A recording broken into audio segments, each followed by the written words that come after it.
नमस्कार साथियों, हम आज आप सभी के लिए अपना पहला पॉडकास्ट लेके आए हैं। हमारे समाज सेवी और जो अभी राजनीति में भी कदम रख रहे हैं, संजय गुप्ता जी का। तो हम सबसे पहले इनका बहुत-बहुत स्वागत करते हैं और हम चाहते हैं कि आप सभी लोगों के लिए इनके जो विज़न है, जो सवाल हैं, वो आप सभी के बीच में जाएँ। तो हम संजय भैया जी से पहला सवाल करना चाहेंगे। संजय जी, सबसे पहले आप बताइए कि आप मतलब इसके पहले क्या कर रहे थे, या अभी आप अपने बारे में थोड़ा-सा कुछ बता दीजिए, फैमिली के बारे में सारी चीज़ें?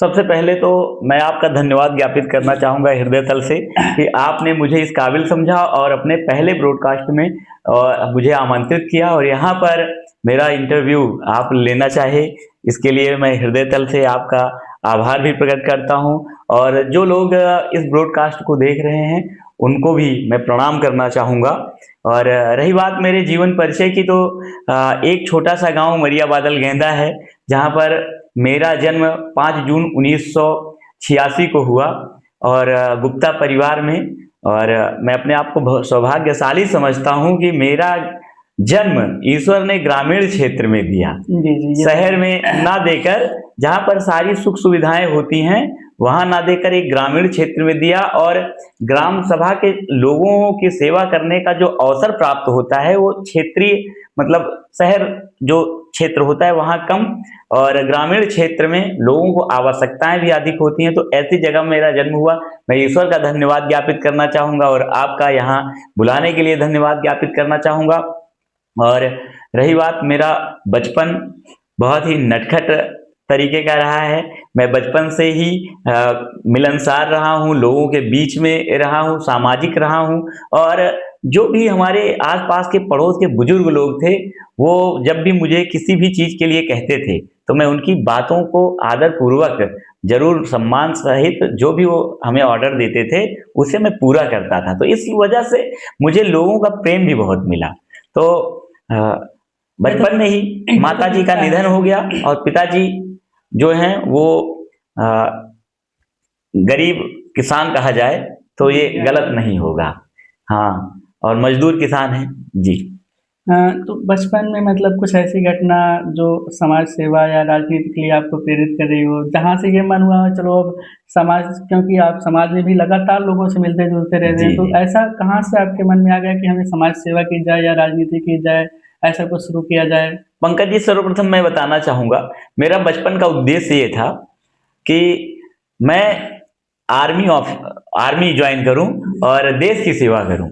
लेकिन कहीं ना कहीं मैं अपनी हाइट से मार खाया। और बचपन के टाइम में मैं बहुत ही वार्म अप भी करता था, एक्सरसाइज वगैरह करता था। और उस दरमियान कहीं ना कहीं जब मुझे ये लगा कि मेरी हाइट वगैरह परफेक्ट नहीं है आर्मी के लिए, तो फिर मैं पढ़ाई में रुचि लगाकर आगे बढ़ता रहा। और मैं ये सोच रहा था कि मैं देश की सेवा करूं। और एक हंसने वाली बात अभी आपको लगेगा, मैं सोचता था कि जब भी किसी अन्य देश से, जब हमारे देश का मुकाबला होगा, तो उसमें मैं बिल्कुल लड़ाई के लिए तैयार रहूं। और बाय द वे, भगवान ऐसा ना करें यदि मैं शहीद हो जाऊं, तो हमारे क्षेत्र में है बेलखरिया के पूर्वा से लेकर गौरीगंज संपर्क मार्ग, वो मेरे नाम से बने, शहीद संजय गुप्ता के नाम से। लेकिन ईश्वर को कहीं ना कहीं ये मंजूर था कि मैं राजनीति में आ गया। और राजनीति में आया कैसे? यहाँ की जो पढ़ाई हुई मेरी प्रारंभिक शिक्षा दीक्षा, वो प्राइमरी विद्यालय उमरिया बादल गेंदा में हुई। उसके बाद फिर छठी से लेकर 8वीं तक मैं उमरिया बादल गेंदा के उच्च प्राथमिक विद्यालय में शिक्षा दीक्षा ग्रहण किया। फिर यहाँ से फिर 9वीं से लेकर 12वीं तक मैं पंडित जवाहरलाल नेहरू चौबारा न्यायपुर जी। महाविद्यालय में शिक्षा दीक्षा ग्रहण करके मैं दिल्ली यूनिवर्सिटी चला गया। और सौभाग्य से वहां पर मैं एंट्रेंस एग्जामिनेशन दिया और मेरा वो क्लियर भी हो गया एग्जाम। एग्जाम क्लियर करने के बाद पंकज जी, मैं आपको बताऊंगा कि सहदरा है दिल्ली में, वहां पर श्यामलाल कॉलेज है, और वहां से मैं बीकॉम की पढ़ाई प्रारंभ किया। फिर बीच में ऐसे एक दुखद घटना हुई कि मैं आपको पहले भी बता चुका कि मेरे पिताजी एक मजदूर किसान हैं। तो वहाँ मेरे भैया बड़े रहते थे। और उनका भी 28 अगस्त 2007 में निधन हो गया। तो फिर मेरी पढ़ाई पूरी नहीं हो पाई, मैं गांव में आया और मैं बहुत फेडअप रहता था उस टाइम पर। तो जब इधर आया तो फिर गांव में 6 महीने रह गया, और 6 महीने में मैंने देखा गांव के हालात बड़े गंदे थे। क्योंकि जो भी यहाँ के प्रतिनिधित्व करता थे वो कभी हमारे क्षेत्र में आते भी नहीं थे। जो उस टाइम के विधायक थे या सांसद थे, वो सब बुलाने के बाद भी हमारे क्षेत्र में नहीं आते थे। कार्य योजनाओं की तो बात ही दूर की है, कोई योजना नहीं, कोई उसका लाभ नहीं हमारे क्षेत्र के लोगों को।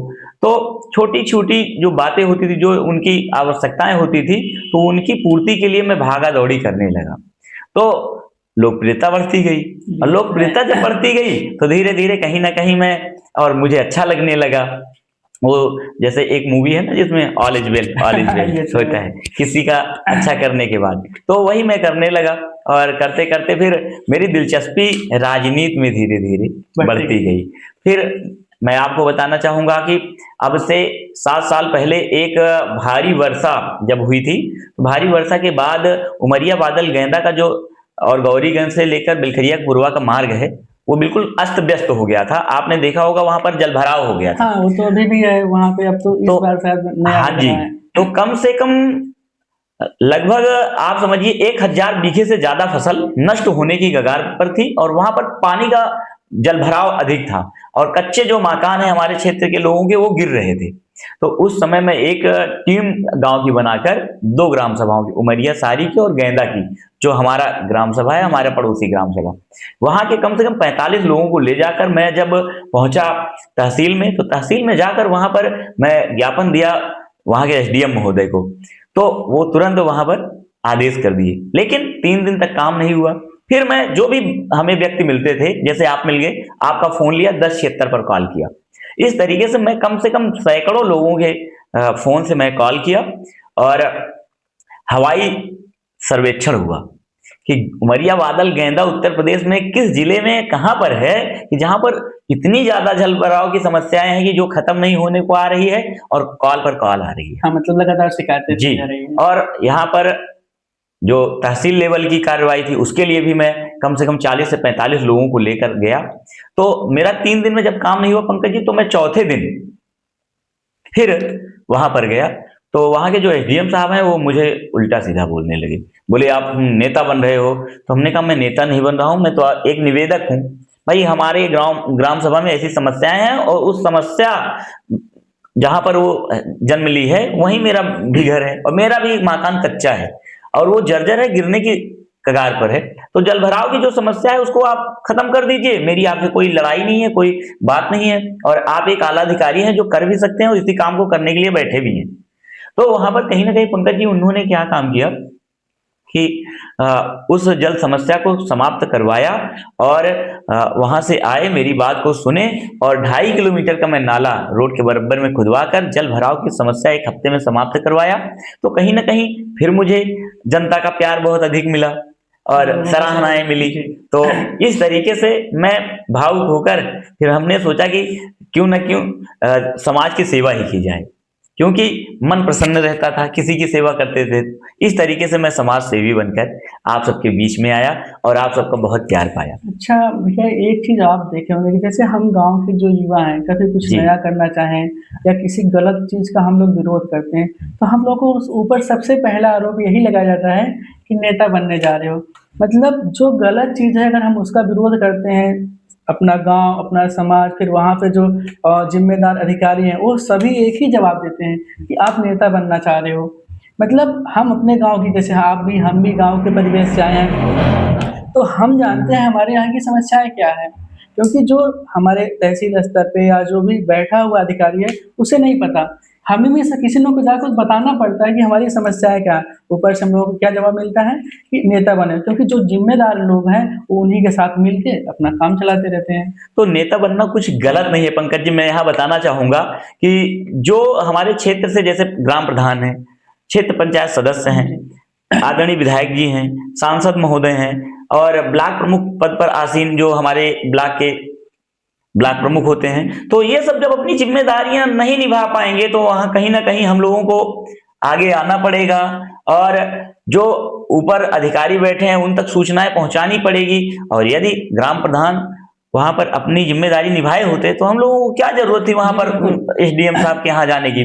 तो इस तरीके से कहीं ना कहीं जब हम जो जनप्रतिनिधि चुनते हैं वो अपना दायित्व तो नहीं निभा पाते हैं, अपनी नैतिक जिम्मेदारियों का निर्वहन नहीं कर पाते हैं, तो उस समय किसी ना किसी उस क्षेत्र के एक नौजवान को आगे आना जी, पड़ता है। बिल्कुल। तो अब उसे चाहे आप नेता समझ लीजिए, चाहे समाज सेवी समझ लीजिए। हम चाहेंगे भी कि मतलब जो भी चीज़ें हैं, जो हमारी समस्याएँ हैं, हम सब लोग मिल के किसी के सहारे ना रहें, किसी एक आदमी के सहारे। हम सभी लोग जो हमारे साथी हैं, जो नौजवान साथी हैं, जो युवा साथी हैं, सभी लोग अपनी समस्याओं को अधिकारियों तक या जो भी उसके ज़िम्मेदार लोग हैं, वहाँ तक ज़रूर पहुँचाएँ।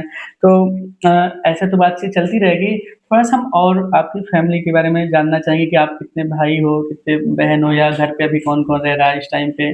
अभी एक छोटा-सा परिवार है पंकज जी, और जिसमें मेरे पिताजी हैं, माताजी का देहांत तो हो चुका है, मैं ऑलरेडी आपको पहले बता चुका हूँ, और मैं 3 भाई और 1 बहन, तो जिसमें से जो मेरे बड़े भैया हैं, वो दिल्ली यूनिवर्सिटी में बड़े बाबू के पद पर थे। अब इसी पिछले महीने में 28 तारीख को रिटायर्ड हो चुके हैं, और उनकी फैमिली में 2 भतीजे, 1 भतीजी है मेरी, और जो दूसरे नंबर के मेरे भैया हैं, वो एक कार एक्सीडेंट में, अभी मैं हाँ, ऑलरेडी बताया, बताइए, बहुत तो दुःख है खत्म ये। हो चुके थे। तो उनकी फैमिली है, वो अपने 2 बेटियां हैं, ननिहाल में रहती हैं, और क्योंकि उनके मामा नहीं है, तो वहाँ की भी जो जिम्मेदारियां हैं मेरी भाभी संभाल रही हैं, तो वहाँ बच्चे जो हैं वहाँ पर पढ़ाई कर रही हैं। और रही बात मेरी, तो मेरी 25 मई 2014 को शादी हुई, और मेरे 3 छोटे-छोटे बच्चे हैं, जिनमें से पहला जी। बेटा बड़ा है, और 2 जो और बच्चे हैं वो जुड़वा हैं। अच्छा, बहुत-बहुत जी, बधाई एक बार में कम से बहुत-बहुत कम धन्यवाद। दिक्कतें नहीं हुई फिर भी बहुत सही है कम से कम आप एक छोटी-सी फैमिली है, सारा जीवन अच्छा खुशहाल जीवन चल रहा है।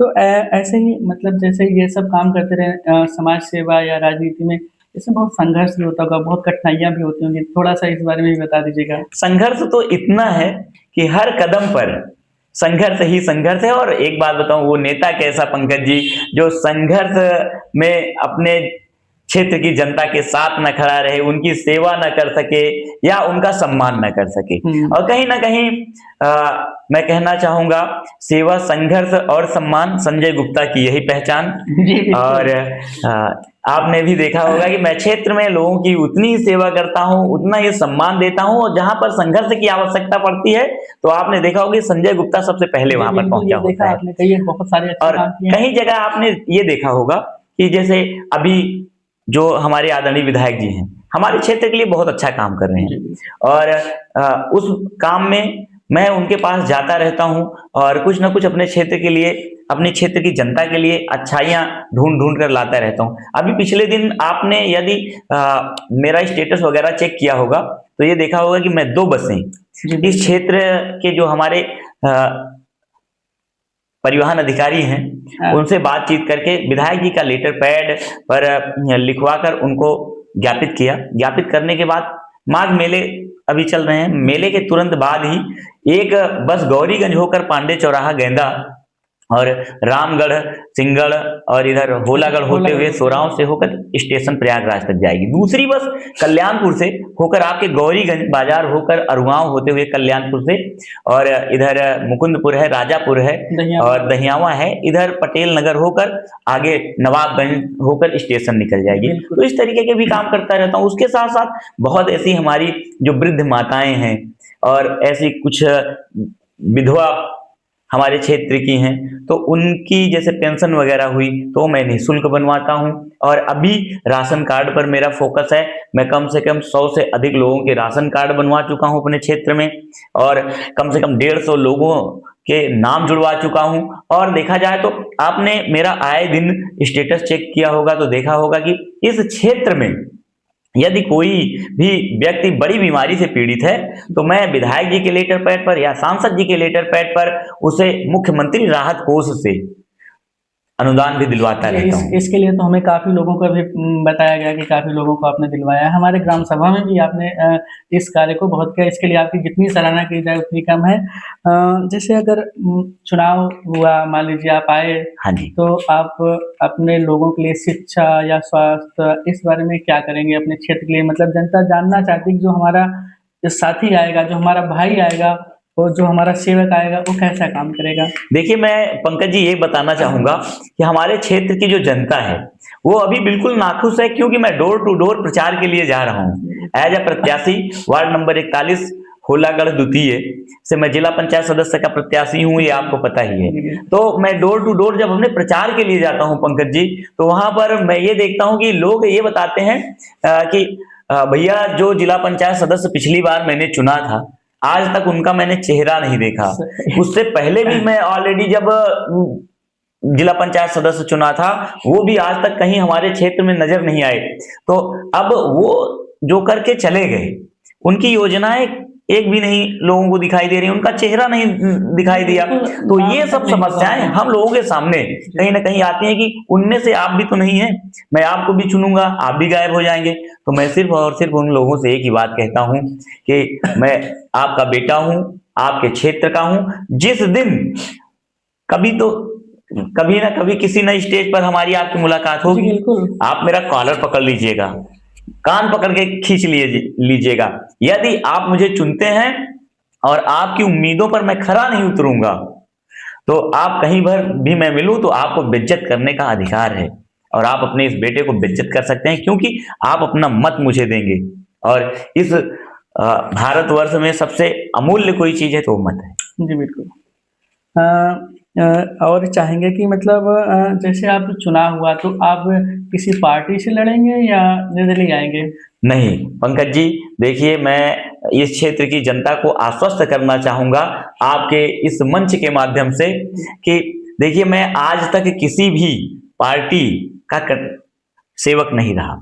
मैं जनता का सेवक हूं, अपने क्षेत्र की जनता का सेवा करता हूं और करता रहूंगा। लेकिन अभी किसी पार्टी के बैनर तले मैं ना तो सदस्यता ग्रहण किया है, ना करूंगा अभी। और आगे चलकर देखिए, भविष्य की तो बातें नहीं की जा सकती, लेकिन अभी जो लग रहा है वो हमें किसी भी बैनर तले नहीं जाना है, चाहे वो भारतीय जनता पार्टी हो, चाहे बहुजन समाज पार्टी हो, चाहे समाजवादी पार्टी हो, चाहे अपना दल हो, चाहे जनसत्ता पार्टी हो या कांग्रेस पार्टी हो। जैसे आप अभी जब फ्री रहते हैं तो फिर खाली रहते हैं तो खाली टाइम में क्या क्या करते रहते हैं? खाली टाइम में किताबों का शौक है, किताबें पढ़ता हूँ, और 3 बच्चे हैं। और देखिए, मैं एक संदेश भी देना चाहूंगा कि पंकज जी, यदि आपकी अभी तो फैमिली नहीं है, आप अनमैरिड हैं, और जैसे जो फैमिली वाले बंदे होते हैं, यदि आप अपने घर में मोबाइल फोन चलाओगे तो आपका बच्चा भी मोबाइल फोन चलाएगा। और यदि आप कोई धार्मिक पुस्तकें पढ़ते हैं या एनीवे आप संविधान पढ़ रहे हैं या आप कोई भी पुस्तक पढ़ रहे हो, तो आपका बच्चा ऑटोमेटिक फोन ना चलाकर किताब पढ़ेगा, क्योंकि प्रथम गुरु माता पिता होते हैं। जिस तरीके से उनके घर का एटमॉस्फेयर होता है, उसी तरीके से बच्चे उसमें ग्रोथ करते हैं। तो मैं बच्चों के साथ खेलता हूँ और किताबें पढ़ता हूँ, ताकि मेरे बच्चे भी किताबें पढ़ें। वैसे और समाज सेवा से कहाँ छुट्टी मिलती है। और भी कुछ जो बहुत ज्यादा पसंद हो? बस लोगों की, अब इस समय तो बस लोगों की सेवा करना ही सबसे ज्यादा अच्छा लगता है। अभी आपने देखा होगा, मैं 3 दिन से व्यस्त हूँ। हमारे पड़ोस में ही ग्राम सभा और गांव में एक घटना घटी थी, तो वहां कहीं ना कहीं बुलाया गया और पूरा संघर्ष 3 दिन तक रहा, उनको न्याय दिलाने का काम किया।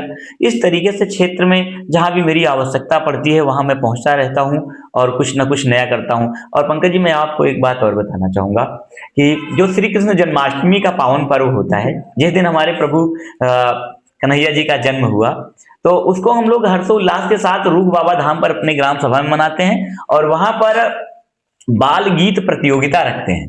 तो कम से कम 150 से 200 बच्चे वहां पर पार्टिसिपेट करते हैं, जिसमें अच्छी अच्छी पोएम सुनाते हैं, कोई राष्ट्रीय गीत सुनाता है, कोई और अच्छे अच्छे गीत सुनाता है, तो कोई कहानियां सुनाता है।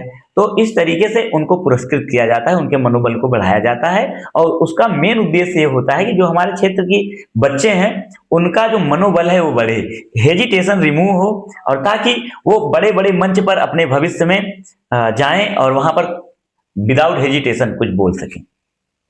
जैसे आप मतलब अभी सबसे ज्यादा माना जाता है कि युवाओं का देश है भारत, सबसे ज्यादा अपने यहाँ भी सबसे ज्यादा युवा है, क्योंकि आप भी क्षेत्र में घूमते रहते हैं। तो आप एक उनसे क्या अपील करेंगे, क्योंकि आने वाली पीढ़ी जो है, कहते हैं ना, जिस ओर जमाना चलता है उस ओर जमाने चलती है।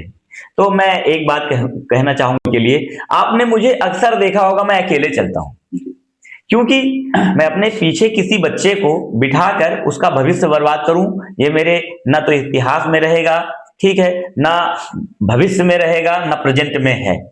क्योंकि अभी जैसे मैं किसी बच्चे को अपने साथ ले चलूं, अभी तमाम नौजवान नेताओं को मैं देखता हूं कि अपने पीछे 8-10 नौजवानों को बिठाकर चलते हैं, तो कहीं ना कहीं शिक्षा दीक्षा से उनका मोह माया आप भंग कर रहे हैं। उनको आप प्रेरित करिए कि आप पढ़ाई करिए, आप अच्छा खेलिए, स्वस्थ रहिए, पढ़कर किसी अच्छे पद पर आसीन हो जाइए। हमारे देश के आप भविष्य हैं और भविष्य उज्जवल होना चाहिए बच्चों का, और आप किसी ऐसी कुर्सी पर बैठकर लोगों की सेवा कर सकें और भारत माता की सेवा कर सकें, और जो यहाँ हमारे देश का कानून है उसके मद्देनजर रहेगा। बिल्कुल, जैसे मतलब हम ये भी कहना चाहेंगे अपने युवाओं साथियों से ही कि सेवा करने के लिए आप कुछ भी बन सकते हैं, अधिकारी बन के भी आप लोगों की सेवा कर सकते जी हैं, बिल्कुल। आप समाज सेवा करके भी कर सकते हैं, आप बिज़नेस करते हैं वहाँ से भी सेवा करेंगे, या कुछ ऐसा करिए जिससे अपने क्षेत्र का, अपने लोगों के लिए कुछ अच्छा हो जाए। बहुत अच्छा मेरे लगा। कहने का आशय यही था जी। कि आप किसी पद पर, जो नौजवान साथी हमारे इधर उधर भटक रहे हैं, और मैं अक्सर देखता हूं कि जो गांव में आजकल टूर्नामेंट प्रतियोगिता वगैरह चल रही है, तो मैं ये चाहूंगा नौजवान साथियों से कि खेलना भी स्वास्थ्य के लिए बहुत आवश्यक है, और खेल के में रुचि भी रखना आवश्यक है, लेकिन उससे कहीं ज्यादा आप पढ़ाई करके, ठीक है, किसी आप सरकारी पद पर सेवा करते हैं तो उससे हमारा परिवार भी अच्छा चलेगा और सामाजिक प्रतिष्ठा भी बढ़ेगी। बाकी ऐसे क्षेत्र की सेवा करने के लिए तो हम लोग बैठे ही जी, हैं, हम बिल्कुल। पर वो सब चीजें छोड़ दें।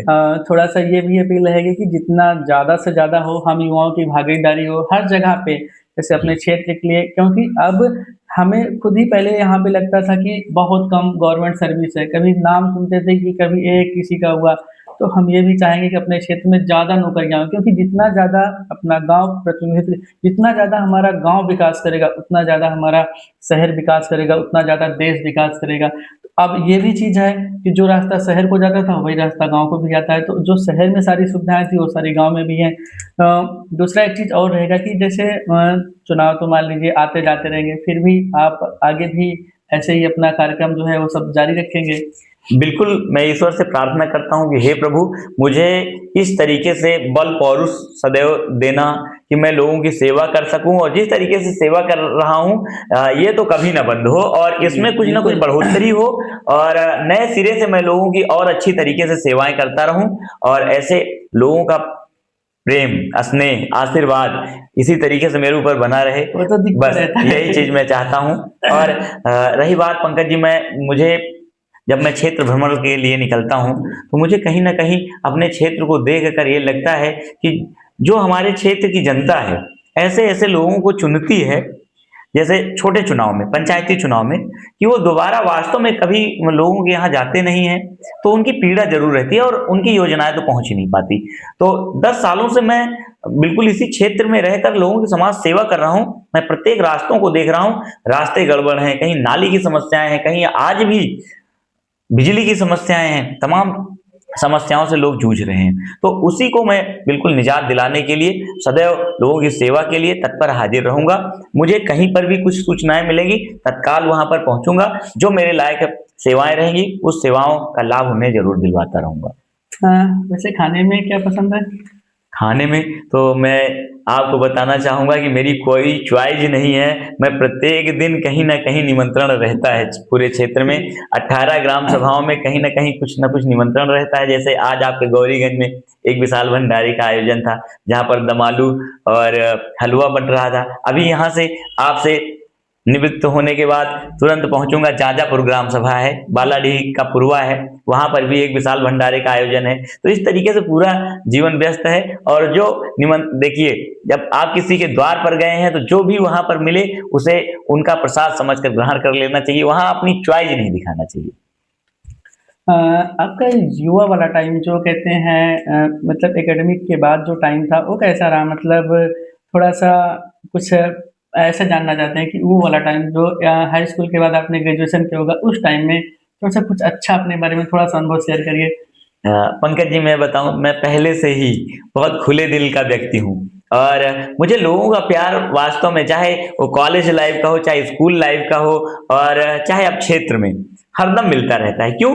क्योंकि महात्मा गांधी जी का कहना है कि मन, वचन और कर्म के द्वारा किसी जीव को आप कष्ट मत पहुंचाएं। तो कहीं ना कहीं मैं गुप्ता हूं, संजय गुप्ता मेरा नाम है, महात्मा गांधी को आदर्श मानता हूं। हमारे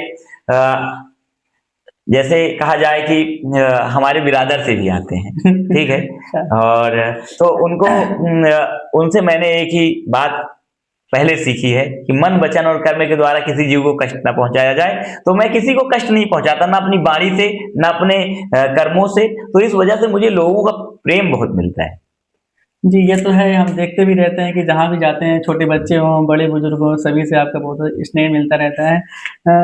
तो हम बस आपसे हमारा आखिरी सवाल रहेगा कि आप अपने आने वाले मतलब क्षेत्र में चुनाव के लिए या जो भी अभी इलेक्शन मान लीजिए 1-2 महीने जब भी हुआ, तो आप क्या अपील करना चाहेंगे? जनता को एक मैसेज के रूप में क्या देना चाहेंगे? मैं जनता को सिर्फ और सिर्फ एक मैसेज ये देना चाहता हूं कि जो आपके सुख दुख में हरदम खड़ा रहा हो, उसको आप चुनिए। चाहे वो मैं हूं या मुझसे अच्छा कोई और है, तो वो आपके सुख दुख में खड़ा हो तो आप उसको चुनिए। और भविष्य को भी देखते हुए, क्योंकि भविष्य में भी आपको नेताओं की आवश्यकता पड़ती रहेगी, क्योंकि यहाँ से किसी न किसी को जिला पंचायत सदस्य पद के लिए चुनकर जाना ही होगा। तो आपकी समस्याएं आपके बीच में आए, सुने और वहां तक उसको पहुंचाए, ऐसा नेतृत्व करता होना चाहिए, ऐसा प्रतिनिधित्व करता होना चाहिए। और ऐसा नहीं कि आज चुनावी रण है, इसमें हम कूद पड़े और इसमें तो सबको अभिवादन करेंगे, निवेदन करेंगे और पैर छुएंगे, सम्मान देंगे। लेकिन क्या ये जनता को ये सोचना होगा कि क्या ये सम्मान मुझे 5 वर्ष देने के लिए हमारे बीच में आता रहेगा? जीत हार तो अलग की बात है। इस रण में एक व्यक्ति विजेता बनेगा, सारे लोग पराजित होंगे, लेकिन वो पराजय नहीं होगी और संघर्ष इसी तरीके से उन सबका भी जारी रहे। मैं एक चुनाव ऑलरेडी पहले भी लड़ चुका हूं, ग्राम प्रधानी का, जिसमें पराजय हुई थी। मैं सेकंड पोल किया था और लेकिन फिर भी मैं हार नहीं माना पंकज जी। और आज अपने ग्राम सभा में भी अपने क्षेत्र को भी मैनेज करता रहता हूं, जहां मेरी आवश्यकता रहती है वहां पहुंचता हूं। और जैसे आपके मैं प्रश्न पर आता हूं, तो जो आपके पिछले 5 सालों में किसी पद पर ना रहकर भी आपकी सेवा किया है, आपके बीच में हरदम रहा है, आपका सम्मान किया है, आपके संघर्ष में खड़ा रहा है, जब भी आप सबकी आवश्यकता इस नाचीज की पड़ी है तब आपके सामने मिला है, तो ऐसे व्यक्ति को चुने। यदि मुझसे बेहतर कोई है तो आप उसको चुनिए, मुझे कोई ऐतराज नहीं है, कोई आपत्ति नहीं है, कोई। लेकिन जहां पर जातिवाद और इन सब चीजों को परे रखते हुए आप अपना प्रत्याशी चुने। और कहना एक है, जात पात की करो विदाई, संजय गुप्ता सबका भाई। जी, बहुत-बहुत हाँ, हम भी अपील यही करेंगे कि आप लोग जाति, धर्म जो बोलते हैं कि गाँव में सबसे ज़्यादा प्रचलित है कि दारू, मुर्गा इस पे वोट होता है, इन सबसे थोड़ा ऊपर उठ के वोट करिए और सारी चीज़ों को ध्यान रखते हुए कि आपके लिए कौन है। 10-5 दिन के लिए, 2-4 दिन के लिए नहीं, जो आपके लिए लंबे समय तक चल सके। तो ऐसे ही हम आगे भी बहुत-बहुत धन्यवाद करते हैं संजय भैया जी का। आगे भी हम और 1-2 इंटरव्यू करते रहेंगे भैया का, जो भी इनके संदेश है, मैसेज आप सब तक प्रसारित करते रहेंगे। बहुत-बहुत धन्यवाद। बहुत-बहुत धन्यवाद आपका भी पंकज जी, यहाँ पर बुलाने के लिए। और आपके जितने भी साथीगण हैं, इन सबका भी बहुत-बहुत धन्यवाद। और जितने लोग इस वीडियो को सुनेंगे उनका भी आभार।